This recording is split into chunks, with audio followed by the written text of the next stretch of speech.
So for today's video, pupunta pa kami sa lighthouse.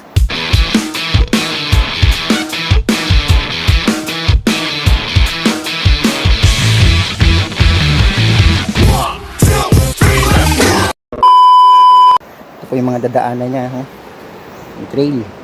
Parang medyo may pagkagubat. So start pa lang to. Andun pa yung lighthouse. Kanyo? Parang siyang gilid ng bangin. Although may mga hawakan pero hindi lahat. Secured. Ingat lang. Bato-bato na matarik. Ay, Diyos niyo. Ayun to, may baging. Ingat po kayo dito, yung mga mag-aakit dito. Kasi kagaya no, napaka-open. Open bangin, no? Gilid. Kunting mali nyo dito, may paglalagyan talaga. Wala na siyang harang. Let's move forward uli. Naku, tarik talaga. Tayo galing kanina. Ito po, wala para to sa gitna. Pero ito na yung makikita na view dito sa kalagitnaan. Wala pa po sa lighthouse. Po. Almost 10 minutes na kami naglalakad. Natatanaw na po namin yung lighthouse. Time pause muna. Natatanaw na yung lighthouse.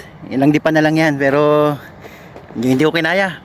Umupo muna ako dito sa trail. At saka mapapansin nyo, tindi ng trail, tarik. Yung mga gusto pumunta dito, doble ingat kayo. At parang hindi advisable na pumunta dito pag umuulan. Dulas. Wala kayo ibang dadaanan na trail, kundi yan lang talaga. So, pahinga lang ng konti. Maya, doon tayo sa lighthouse mismo.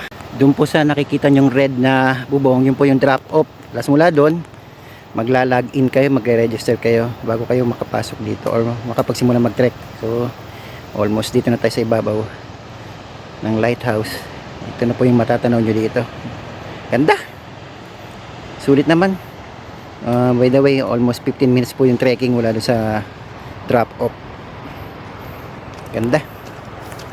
Na-reach na po natin yung lighthouse pero may signboard na bawal umakyat sa loob. So mga boss, nandito lang tayo. At least na-reach natin. Ayan yung lighthouse. Digusit Aurora. Joseph. So dito po yung matatanong nyo pag andito na kayo sa pinaka lighthouse.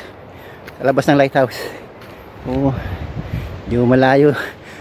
Tarik naman yung trekking pero sulit talaga. Ganda. Sige, salamat.